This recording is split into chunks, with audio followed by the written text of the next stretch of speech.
This video is brought to you by AFRISTORY Productions. For decades, Vietnam had been a French colony. In 1945, Japan took control over the region after ousting the Vichy government towards the end of the Second World War. Following the defeat of Japan, Vietnamese nationalists declared independence, only to be faced by France once again as it sought to re-establish control over its former colony. As a result, this sparked the First Indo-Chinese War, and it's in this war that France sent tens of thousands of troops to quell the Vietnamese. Majority of the soldiers in the French army were recruited from France's African colonies. Among them was Jean-Bedel Bokassa, who hailed from what would become the Central African Republic, then a part of the French Equatorial Africa. Bokassa joined the Free French Army in 1939 and took part in both World War II and the Vietnam War in the 1950s. He was decorated with several titles for his courage. These included the Cross of War and honored with a membership of the Legion of Honor. While in Indochina, he married a 17-year-old Vietnamese girl named Nguyen Thai Hue. After Hue bore him a daughter, Bokassa had the child registered as a French national. 2 months later, he left Indochina without his child and wife, as he believed that he would return for another tour of duty in the near future. However, in 1952, the conflict ended, quashing any reason for the French troops to return. Later, Bokassa resigned from the French army in 1961 and returned home to the Central African Republic. Within 5 years, Bokassa had taken power in a military coup and soon declared himself president for life.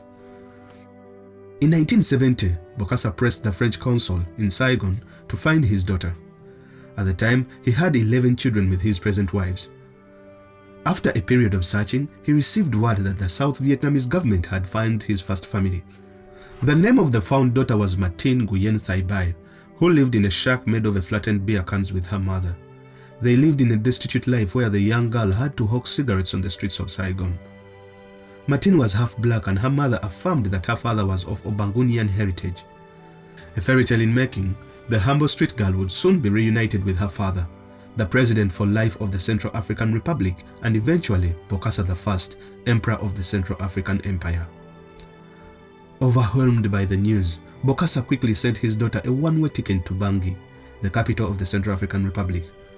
While on a stopover in Paris, he convinced the French government to provide Martine with 2,500 francs worth of pocket money. The former street vendor quickly went out and spent all her allowance on a Cartier watch before flying to Bangui. Upon arrival at 4:30 a.m., Martine was greeted by a band and a guard of honor. Her arrival was announced all over the national radio, feted with traditional dances and a tribute from tribal chiefs. Bokassa, who spoke some Vietnamese, tried to explain everything thoroughly to the confused Martine since she couldn't speak any other language. Celebrations went on for several days, bands played and dancers danced. Martine was presented to everyone of importance, including ministers, public servants, and members of the diplomatic corps. A fairy tale had indeed come true for the poor destitute girl from Saigon. But as for all fairy tales, they have a way of turning sour.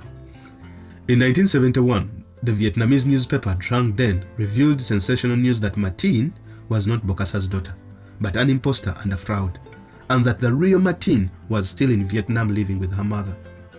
In addition, the paper claimed that she had been deliberately planted by the French government to embarrass the African leader. Bokassa was so angry and accused France of planting a spy in his family. It was during this time that another lady came forward called Nguyen Thai Hue with pictures of herself in company of a young Bokassa and a birth certificate of their daughter Martine, who had been born on the 30th of January 1953. Convinced that this was the real Martine, Bokassa invited the 17-year-old and her mother to Bangui. They arrived on the 10th of January 1971, though this time the occasion was more subdued. One may wonder how many half-black 17-year-olds called Martine could exist possibly in Vietnam at the time. But as previously mentioned, many African soldiers employed in the French army had fathered mixed-race children in the early 1950s.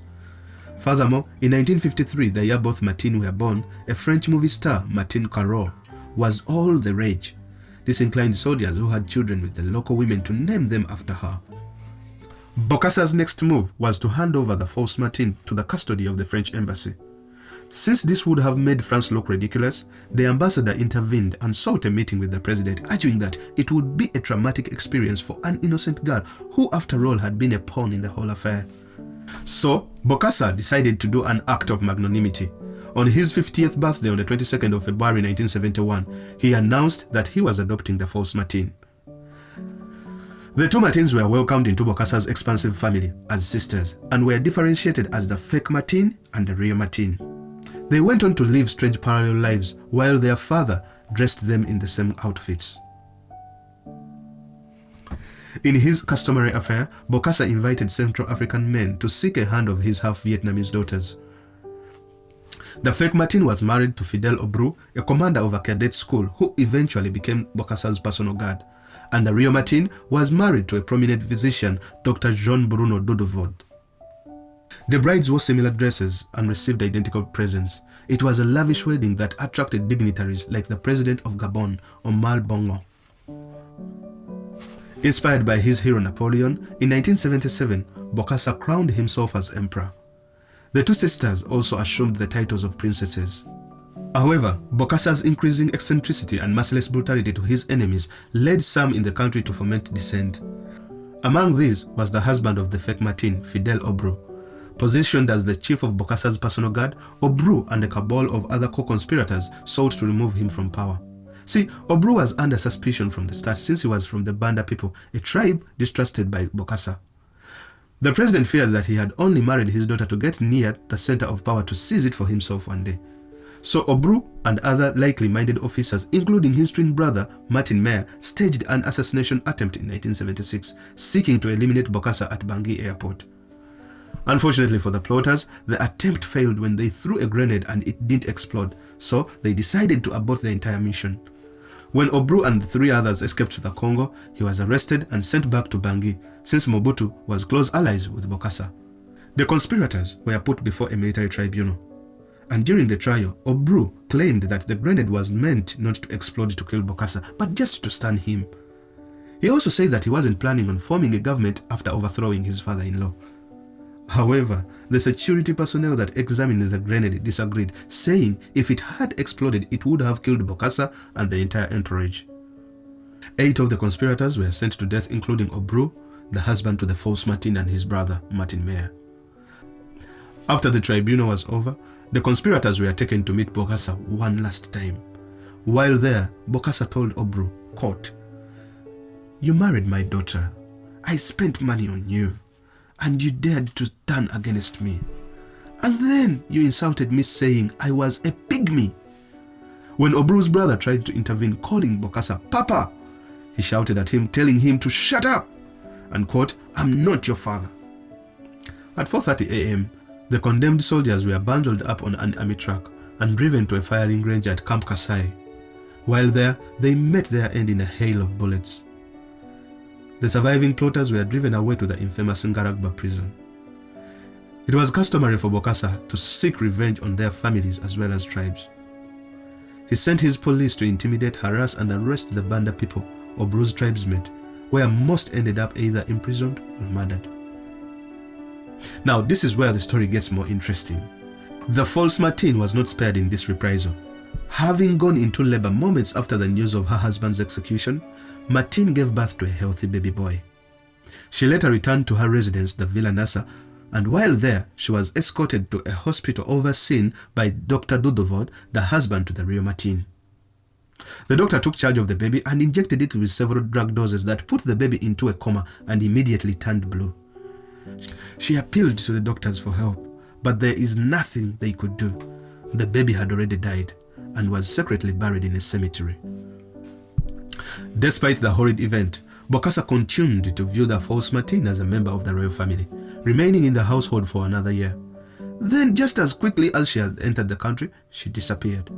Bokassa claimed she had returned to Vietnam, an unlikely claim given that he would not have wanted her to implicate him in the child's death.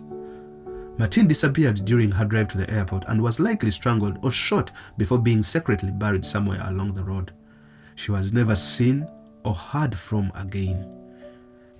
During his trial in Bangui in 1987, Bokassa denied that he had ordered the murder of his adoptive daughter and her newborn son. In 1979, Bokassa was overthrown in a French-sponsored coup. The real Martine, with her 3 children, managed to escape to France. The real Martine's husband, Jean-Bedel Bokassa, was arrested and executed on the 24th of January 1981 after admitting that he had killed the false Martine's child. While in France, the real Martine and her children were forced into a new and completely different life. She remarried a Cameroonian and had 3 more children. Together with her mother, Nguyen, they opened 2 Vietnamese restaurants in France, one of them being at the island of Corsica. In summary, the body count was heavy from just 2 marriages. 3 spouses and 1 newborn child had been killed. If you enjoyed this episode, please give it a thumbs up and do not forget to subscribe to the channel for more videos like this.